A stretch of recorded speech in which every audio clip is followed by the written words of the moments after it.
വിവരമില്ലാത്ത അല്ലാഹുവിനെ പേടിയില്ലാത്ത ഉമ്മമാരുടെ മുലപ്പാല് കുടിച്ചു വളരുന്ന മക്കൾ നന്നാകുമെന്നോ പരിപൂർണതയിലെത്തുമെന്നോ നിങ്ങൾക്ക് തോന്നുന്നുണ്ടോ?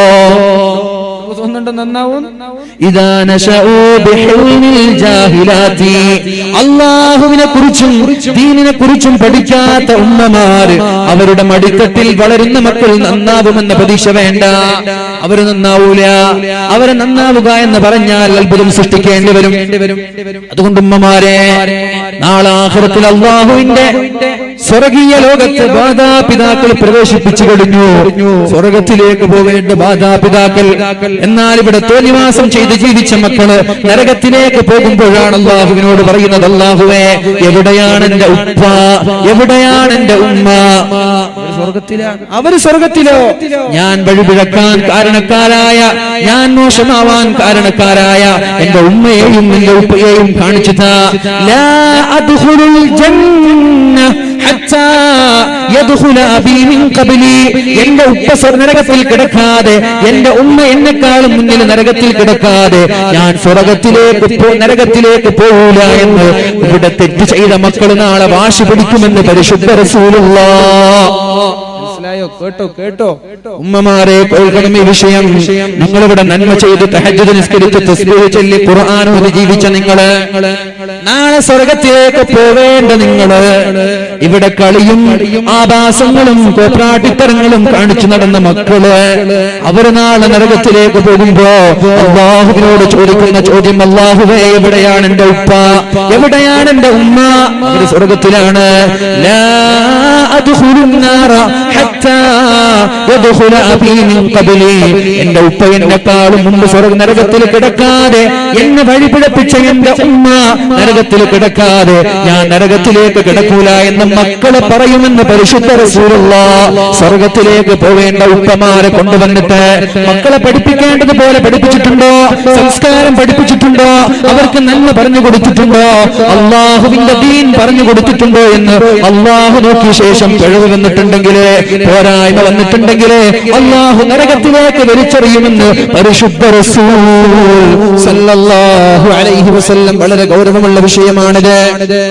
അതുകൊണ്ട് നമ്മൾ മാത്രം നന്നായ മതിയോ? പോരാ, മക്കളെ നന്നാക്കണം. പ്രായപൂർത്തിയെത്തുന്നത് വരെ അവർക്ക് നന്മയും സംസ്കാരവും പഠിപ്പിച്ചു കൊടുക്കേണ്ടത് നമ്മുടെ ബാധ്യതയാണ്. പ്രായപൂർത്തി കഴിഞ്ഞാൽ പിന്നെ മക്കളുടെ കാര്യം നിങ്ങൾ പറയാം, അത്രയേ ഉള്ളൂ. അവർ തെറ്റ് ചെയ്താൽ നിങ്ങൾ ഉത്തരവാദിയല്ല. പ്രായപൂർത്തിയെത്തുന്നത് വരെ സംസ്കാരം പഠിപ്പിക്കേണ്ടത്, അതവ് പഠിപ്പിക്കേണ്ടത് നിങ്ങളുടെ ബാധ്യതയാണ്. അല്ലാഹുവിന്റെ ഹബീബ് സല്ലല്ലാഹു അലൈഹി വസല്ലം തങ്ങൾ പറയുന്നുണ്ട്, മഹാനായ ഇബ്നു ഹിബ്ബാൻ റളിയല്ലാഹു അൻഹു റിപ്പോർട്ട് ചെയ്യുന്ന ഹദീസാണ്. അല്ലാഹുവിന്റെ ഹബീബ് പറയാണ്, 4 മണിക്കൂറുകൾ നമ്മൾ കണ്ടെത്തേണ്ടതുണ്ട്. 4 മണിക്കൂറുകൾ നമ്മുടെ സമയത്തിൽ നമ്മൾ കണ്ടെത്തണം. ഒരു ദിവസത്തിൽ 4 കാര്യത്തിന് വേണ്ടിയിട്ട് നമ്മൾ സമയം ചെലവഴിക്കാൻ പറ്റൂ. അപ്പൊ നിങ്ങൾ ഈ കാണുന്ന രാത്രി കാണുന്ന ഫുട്ബോളോ അതിനുള്ള സമയത്തിലുണ്ടോ? വാട്സപ്പിൽ കളിക്കുന്ന സമയം ഇതിലുണ്ടോ? ഫേസ്ബുക്കിൽ കളിക്കുന്നത്, IPL കാണുന്നത്, ഇതൊക്കെ ഇതിലുണ്ടോ? നമുക്ക് നോക്കാം. 4 കാര്യത്തിന് വേണ്ടിയിട്ട് നിങ്ങൾ സമയം കണ്ടെത്താൻ പാടുള്ളൂ. അല്ലാഹുവിന്റെ ഹബീബ് നമ്മോട് പറയുന്നുണ്ട്, 1 സഅത്തുൻ യുനാജി ഫീഹാ റബ്ബ. ഒന്നാമത്തേത്, അല്ലാഹുമായിട്ട് ബന്ധം വെക്കാൻ നിങ്ങൾ സമയം കണ്ടെത്തണം. അല്ലാഹുമായിട്ട് ബന്ധം വെക്കാൻ നിങ്ങൾ സമയം കണ്ടെത്തണം. എങ്ങനെയാണ് അല്ലാഹുമായിട്ട് ബന്ധം വെക്കുന്നത്? ഖുർആൻ ഓതുന്നത്, ദുആ ചെയ്യുന്നത്, നിസ്കരിക്കുന്നത്, അതുപോലെ ദിക്ർ ചൊല്ലുന്നത്, അല്ലാഹുവിനോട് പ്രാർത്ഥിക്കുന്നത്, ഖുർആൻ ഓതുന്നത്, ഇങ്ങനെയുള്ള വിഷയങ്ങൾക്ക് വേണ്ടി നിങ്ങൾ സമയം കണ്ടെത്തണമെന്ന് പരിശുദ്ധ റസൂലുള്ളാഹ്.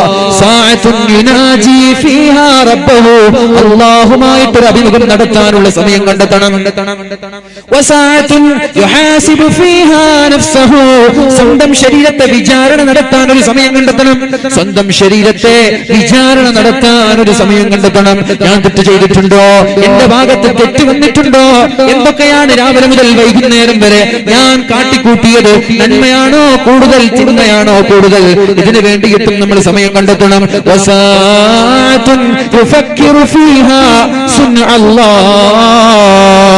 അള്ളാഹുവിന്റെ സൃഷ്ടിപ്പിനെ കുറിച്ച് ആലോചിക്കാനുള്ള സമയം കണ്ടെത്തണം. രാത്രിയാകുന്നുണ്ട്, പകലാകുന്നുണ്ട്, ആകാശങ്ങളുണ്ട്, ഭൂമിയുണ്ട്. ആരാണ് ഈ ആകാശങ്ങൾ സൃഷ്ടിച്ചത്? ഇത്രയും ചെറിയൊരു സദസ്സ് നിർമ്മിക്കാൻ ഇത്രയും 100 കണക്കിന് തൂണുകളാണ് ഇവിടെ ഉപയോഗിച്ചത്. പ്രശാന്തമായി സമാന്തരമായി നീണ്ടുകിടക്കുന്ന ആകാശങ്ങൾക്ക് ഒരു തൂണ് പോലും ഇല്ലല്ലോ. ഇത് ആരാണ് സൃഷ്ടിച്ചത്? രാത്രിയാകുന്നുണ്ട്, പകലാകുന്നുണ്ട്, ഇത് ആരാണ് സൃഷ്ടിച്ചത്? രാവിലെ ഉദിച്ചു വരുന്ന സൂര്യൻ വൈകുന്നേരമാകുമ്പോൾ അസ്തമിക്കുന്നുണ്ടല്ലോ. എന്നാൽ ജനിച്ച എനിക്കൊരു മരണമുണ്ടല്ലോ. ഒന്നാമത്തെ രാത്രി ചെറിയ കഷ്ണമായിട്ട് ചന്ദ്രൻ വരുന്നുണ്ടല്ലോ. 14 ഒരു പൂർണ്ണമായ ചന്ദ്രനാകുന്നുണ്ടല്ലോ. ഒരു 20 ആ ചന്ദ്രൻ അപ്രത്യക്ഷമാകുന്നുണ്ടല്ലോ. എന്നാൽ എന്താണ് ഈ സൂചന നൽകുന്നത്?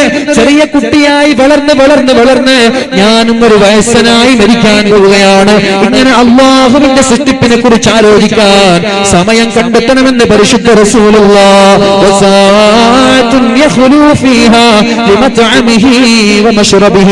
അധ്വാനിക്കാനുള്ള സമയം കണ്ടെത്തണം, ജോലി ചെയ്യാനുള്ള സമയം കണ്ടെത്തണം. ദുനിയാവും വേണം, ആഖിറം വേണം. ചെയിന് കിട്ടിയ അൽഹംദുലില്ലാ, ചെയിന് തിരിച്ചു കിട്ടിയിട്ടുണ്ട്. അപ്പൊ ഇനി ഉണ്ടാവും എന്നുള്ള പ്രതീക്ഷയിൽ ആരും കുറക്കാൻ പോകണ്ട. ഓഫീസുമായി ബന്ധപ്പെട്ട് അള്ളാഹു തൗഫീഖ് ചെയ്യട്ടെ. സമയം ഞാൻ പറഞ്ഞ സമയം കഴിഞ്ഞു, 11 മണി.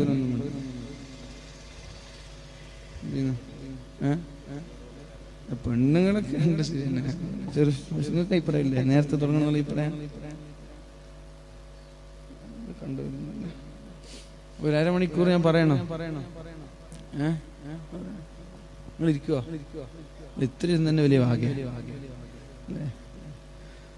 ഒരു അരമണിക്കൂർ കൂടി അല്ലാഹു ബഹുമാനപ്പെട്ട കബീർ വൈസി ഉസ്താദിന്റെ കൂടെ.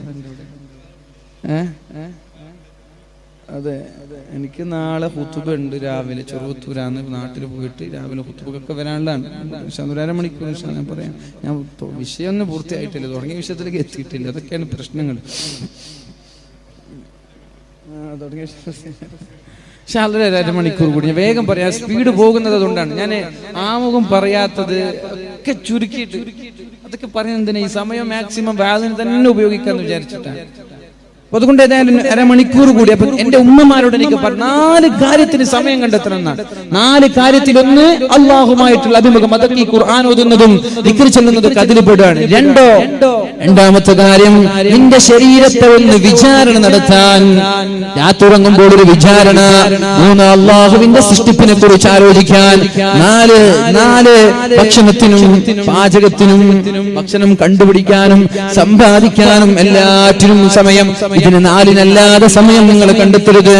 അപ്പോൾ എവിടെയാണ് വാട്സപ്പിൽ ചാറ്റ് ചെയ്യാനുള്ള സമയം? ചാറ്റ് ചെയ്ത് ഉസ്താദുമാരോട് ചാറ്റ് ചെയ്യാൻ തുടങ്ങി. അതൊക്കെയാണ് ഈ കാലം. എന്റെ പ്രിയപ്പെട്ട സഹോദരിമാരെ ഞാൻ പറയട്ടെ, എന്തിനാണ് ഉസ്താദുമാരോട് ചാറ്റ് ചെയ്യുന്നത്? വഅദ് പറയുന്നവരായാലും പറയാത്തവരായാലും എന്ത് സംശയമുണ്ടാവട്ടെ, എന്ത് മണ്ണാകട്ടയുണ്ടെങ്കിലും എന്തിനാണ് ഉസ്താദുമാർക്ക് വിളിക്കുന്നത്? എന്തിനാ സംശയം ചോദിക്കാൻ ഉസ്താദുമാർക്ക് വിളിക്കേണ്ടത്? ആരാ പറഞ്ഞത്? വഅദ് പറയുന്ന ഉസ്താദുമാരാവട്ടെ ഇത് ഓൺലൈനിലൂടെ കേൾക്കുന്നത് കൊണ്ടും ഓൺലൈൻ സംവിധാനമായതുകൊണ്ടും തന്നെയാണ് ഞാൻ ഇത് പറയുന്നത്. അങ്ങനെ ഒരു ട്രെൻഡ്. വഅദ് പറയുന്ന ഉസ്താദുമാർ, വഅദ് പറയാത്ത ഉസ്താദുമാർ, പള്ളിയുടെ ഖതീബന്മാർ, എന്തിനാണ് എന്റെ സഹോദരിമാരെ നിങ്ങൾ അങ്ങനെ വിളിക്കുന്നത്? വാട്സപ്പിൽ എന്തിനാണ് ചാറ്റ് ചെയ്യുന്നത്? ഫേസ്ബുക്കിൽ എന്തിനാണ് ചാറ്റ് ചെയ്യുന്നത്? നിങ്ങൾക്ക് അങ്ങനെ ഒരു സംശയം ഉണ്ടെങ്കിൽ നിങ്ങളുടെ ആങ്ങളമാരോട് പറഞ്ഞുവിട്, നിങ്ങളുടെ ഭർത്താക്കന്മാരോട് പറഞ്ഞുവിട്, നിങ്ങളുടെ ഉപ്പമാരോട് പറഞ്ഞുവിട്. അല്ലാതെ ഹറാമല്ലാതെ പിന്നെ എന്താണത്? നമ്മളിങ്ങനെ വേല പറയാ.